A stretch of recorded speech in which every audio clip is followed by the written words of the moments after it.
کسی شخص کو تکلیف میں دیکھ کر اگر آپ کا دل پسیجتا نہیں ہے، دل میں نرمی اگر پیدا نہیں ہوتی ہے، تو پھر جان لیجئے میں ایک بہت سخت بات کہنے لگا ہوں۔ ایک شخص عالم ہو سکتا ہے، مفتی ہو سکتا ہے، فقیہ ہو سکتا ہے، مفسر ہو سکتا ہے، محدث ہو سکتا ہے، عابد ہو سکتا ہے، زاہد ہو سکتا ہے، نیک نہیں ہو سکتا اگر انسانی ہمدردی کا مادہ اس کے دل میں نہیں ہے۔ تم ہرگز نیکی کے مقام کو نہیں پہنچ سکتے جب تک خرچ نہ کرو اس میں سے جو تمہیں محبوب ہے۔ اگر آپ کا مال ایسا ہے جو دل سے اتر گیا ہے، کپڑے بوسیدہ ہو گئے ہیں دے دیے غریب کو، جوتے ٹوٹ گئے دے دیے کسی کو، یہ نہیں ہے، یہ نیکی نہیں ہے۔ نیکی کیا ہے؟ مما تحبون، جو تمہیں پسند ہو وہ مال۔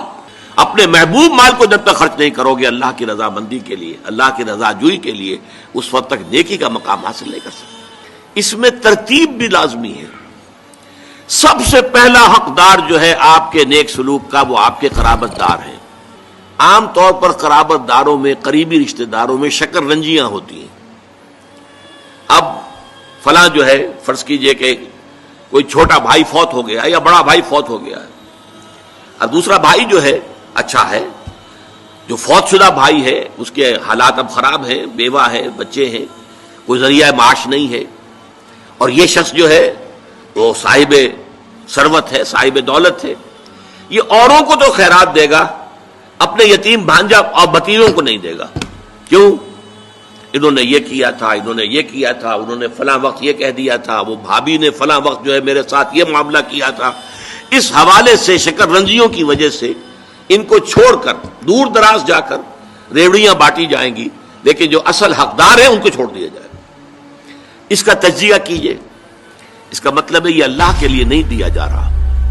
اگر اللہ کا جذبہ ہو اللہ کو راضی کرنا، تو پھر تو دیکھو کہ اللہ نے سب سے پہلا حقدار کس کو بنایا، پھر تو دیکھنا ہوگا ترتیب اللہ کی۔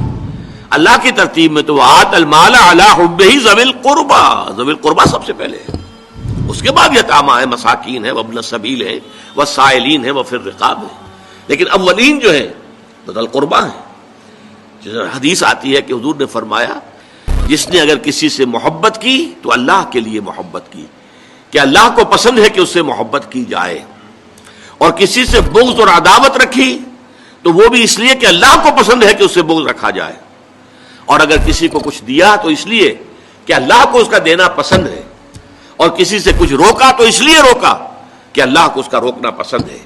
یعنی انسان کے تمام اعمال کا اصل موٹیو جو ہے وہ ذات باری تعالی اور اس کے احکام اور اس کی پسند، اس کی ناپسند بن جائے۔